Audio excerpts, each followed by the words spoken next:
রোগীর চাপ শয্যার তুলনায় কয়েক গুণ রোগী ভর্তি রয়েছে হাসপাতালে। এ নিয়ে বিস্তারিত জানাতে সৈয়দপুর ১০০ শয্যা হাসপাতাল থেকে যুক্ত হচ্ছেন আমিরুল বাপ্পি ও ফরিদপুর মেডিকেল থেকে যুক্ত হচ্ছেন মফিজুর রহমান শিপুর। আমরা শুরুতে আমিরুল বাপ্পির কাছে যেতে চাই। আমিরুল, জানাবেন যে হাসপাতালে রোগীদের চাপ কেমন দেখছেন, সেবা পেতে কোনো ভোগান্তি হয়েছে কিনা?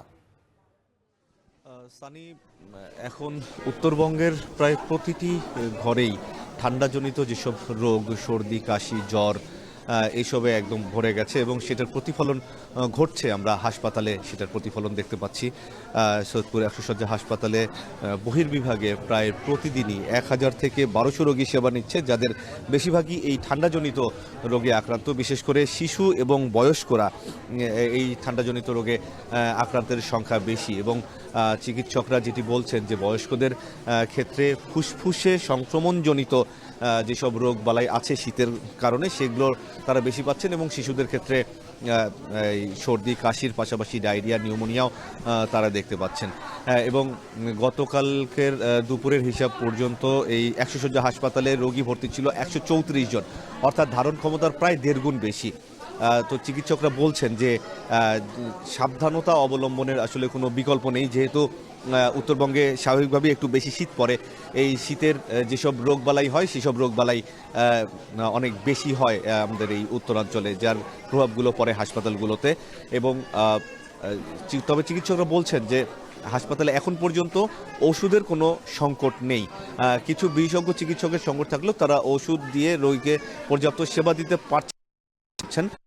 যদিও ভর্তি রোগীদের ক্ষেত্রে কিছু কিছু ওষুধ হয়তো বাইরে থেকে কিনে আনতে হচ্ছে, এরকমটি আমরা দু একজনের কাছ থেকে জানতে পেরেছি।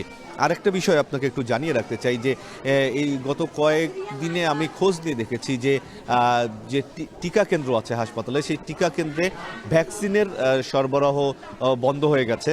বিশেষ করে কুকুর এবং বিড়াল কামড়ানোর বা আঁচড় দেওয়ার যে ভ্যাকসিন, সেই ভ্যাকসিনের সরবরাহ না থাকায় যাদেরকে কুকুর বা বিড়াল কামড় বা আঁচড় দিচ্ছে তারা সেই ভ্যাকসিনটি পাচ্ছেন না হাসপাতাল থেকে বিনামূল্যে, যার কারণে বাহিরে থেকে কিনে তাদের সেই ভ্যাকসিনটি দিতে হচ্ছে। এছাড়া তেমন কোনো সমস্যার কথা বলছেন না চিকিৎসকরা, তবে তারা বরাবরই যেটি বলছেন যে সাবধানতার অবলম্বন করতে হবে। বিশেষ করে শিশুদেরকে তারা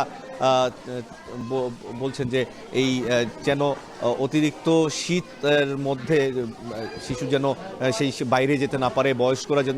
আরেকটি বিষয় ডাক্তাররা বারবার সচেতন করছেন যে এই সময় দেখা যায় যে আগুন পোহানোর একটা বিষয় দেখা যায় যে অতিরিক্ত শীতে, সেখান থেকেও সাবধান থাকতে বলা হয়েছে। যে কারণ দেখা যায় যে আগুন পোহাতে গিয়ে অনেক সময় বিভিন্ন দুর্ঘটনা ঘটে এবং আগুনে পোড়া রোগীর সংখ্যাও কিন্তু এই সময়টা আমরা দেখি যে বিভিন্ন হাসপাতালে বেড়ে যায়। সুতরাং সব দিক থেকেই আসলে সাবধানতার পরামর্শ দিচ্ছেন, কারণ সাবধানতার কোনো বিকল্প নেই। তো সানি, এই ছিল আমার কাছে সৈয়দপুর থেকে সবশেষ অবস্থা।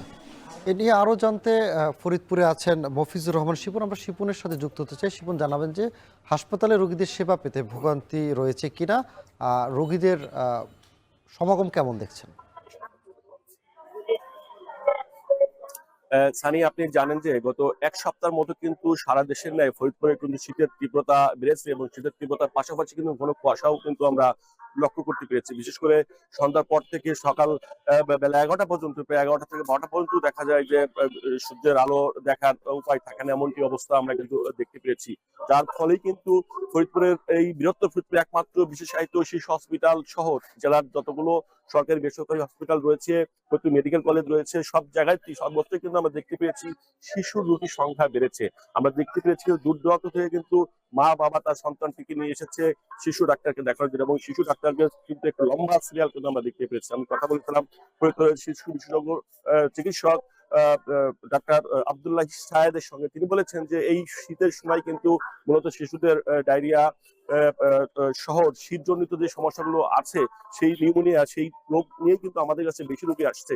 তিনি কিন্তু আগত যে রোগীর অভিভাবকরা আসছে তাদের উদ্দেশ্যে কিন্তু একটি কথা বলেছেন যে শীতের এই সময় বাচ্চাকে অবশ্যই গরম কাপড় এবং শীত যেখানে বেশি সেখান থেকে একটু দূরে রাখার ব্যাপারে পরামর্শ দিয়েছেন। তিনি বলেছেন সকাল এবং সন্ধ্যার পরে বাচ্চা কোনোভাবেই যেন ঘরের বাইরে না নেওয়া হয়, সে ব্যাপারে কিন্তু পরিবার থেকে যদি সতর্ক রাখা হয় সেক্ষেত্রে কিন্তু অনেকটাই নিরাপদে রাখা সম্ভব হবে। অন্যদিকে শিশুদের পানি বা গোসল করার ক্ষেত্রে বলেছে কুসুম গরম পানি দিয়ে কিন্তু গোসল করানো বা পানি পান করানোর ক্ষেত্রেও কিন্তু তারা বলেছেন পরিষ্কার পানি। আর অন্যদিকে আরেকটি কথা বলেছেন, এই শীতের এই সময় কোনোভাবেই বাইরের খাবার যতটা এড়িয়ে চলা যায় শিশুর ক্ষেত্রে এবং পরিবারের অন্য সদস্যের ক্ষেত্রেও কিন্তু সেমনটি বলেছেন। আমি কথা বলেছিলাম ফরিদপুরের সিভিল সার্জন ডাক্তার মাহমুদুল হাসানের সঙ্গে। তিনি বলেছেন শীতের এই সময় ফরিদপুরের ৯টি উপজেলার যতগুলো সরকারি হাসপাতাল এবং স্বাস্থ্য কেন্দ্রগুলো রয়েছে ইউনিয়ন পর্যায়ে সব জায়গায় কিন্তু আমরা নির্দেশনা দিয়েছি শিশুদের ক্ষেত্রে অভিভাবকদেরকে কিন্তু একটা মেসেজ দেখানো, যাতে তারা কোনোভাবেই বাচ্চাদেরকে ঝুঁকির মধ্যে না ফেলে এবং যে শিশুটি আক্রান্ত হবে শীতজনিত সমস্যার সাথে সাথে নিকটস্থ স্বাস্থ্য কেন্দ্রে এবং চিকিৎসা কেন্দ্রে নিয়ে আসার পরামর্শ কিন্তু